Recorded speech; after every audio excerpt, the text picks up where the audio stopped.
কাছাড়ি ভাষার সংবাদ এই চ্যানেলের মাধ্যমে আপনার সামনে আন্তর্জাতিক গুরুত্বপূর্ণ খবর তুলিয়ে ধরা হইব। আপনারা এই চ্যানেলটা সাবস্ক্রাইব করিয়া সঙ্গে থাকবা এবং ভিডিওটা লাইক শেয়ার করবা। তাহলে শুনক আজকের আন্তর্জাতিক গুরুত্বপূর্ণ খবর। ইসরায়েলের সেনা হামাসর সুরঙ্গ তাকিয়া 6 জন লাশ উদ্ধার করছেন, 5 জন ইসরায়েলের নাগরিক এবং 1 জন আমেরিকান নাগরিক। এই লাশ উদ্ধার করার পর তাকিয়া নেতানিয়াহু বড় সংকটের সম্মুখীন হইছেন। নেতানিয়াহু বড় বিপদে পড়ছেন। সমস্ত ইসরায়েল জুড়ে ব্যাপকভাবে ধর্মঘট ছড়িয়া পড়ছে।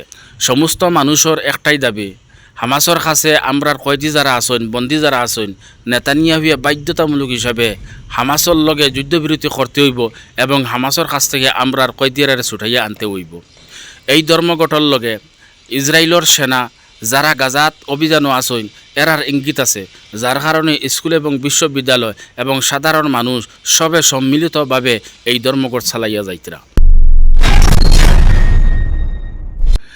ইসরায়েলে গাজা এবং ওয়েস্ট বেঙ্গলের মধ্যে হামলার পরিমাণটা বাড়ানোর কারণে হিজবুল্লাহ তারার হামলার পরিমাণ বাড়াই দিছে।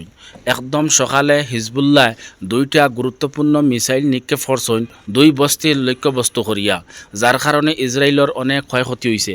7 অক্টোবর তাকিয়া হিজবুল্লাহ যে ইসরায়েলের উপরে হামলা চালাইয়াইতরা তারা কোনোদিন ইসরায়েলের নাগরিক লক্ষ্যবস্তু করছেন না, শুধুমাত্র ইসরায়েলের সেনাঘাঁটি, ইসরায়েলের সেনা এবং ইসরায়েলের গুরুত্বপূর্ণ স্থান।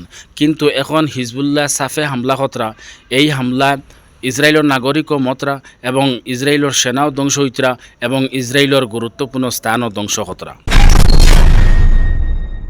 গাজাত অস্থায়ী যুদ্ধবিরতির পরে প্রথম দিন 72,000 বাচ্চাইন্তরে পোলিও খাওয়ানি হয়েছে এবং টিকা দেওয়া হয়েছে। গাজার মানুষ অনেক খুশি। গাজার মানুষের ধারণা যে আমরার বাচ্চাইন বেমারে আক্রান্ত হইছেন, আমরার বাচ্চাইন বাঁচানি সম্ভব হইত না, কিন্তু পোলিওর ব্যবস্থা এবং টিকার ব্যবস্থা হওয়ার কারণে গাজার মানুষ অনেক খুশি যে আমরার বাচ্চাইন বেমার থাকিয়া বাঁচাইবার ব্যবস্থা আল্লাহ তালায় করিয়া দিছেন, যার কারণে গাজার মানুষ অনেক খুশি এই পোলিও খাওয়ানির কারণে এবং টিকা লাগানির কারণে।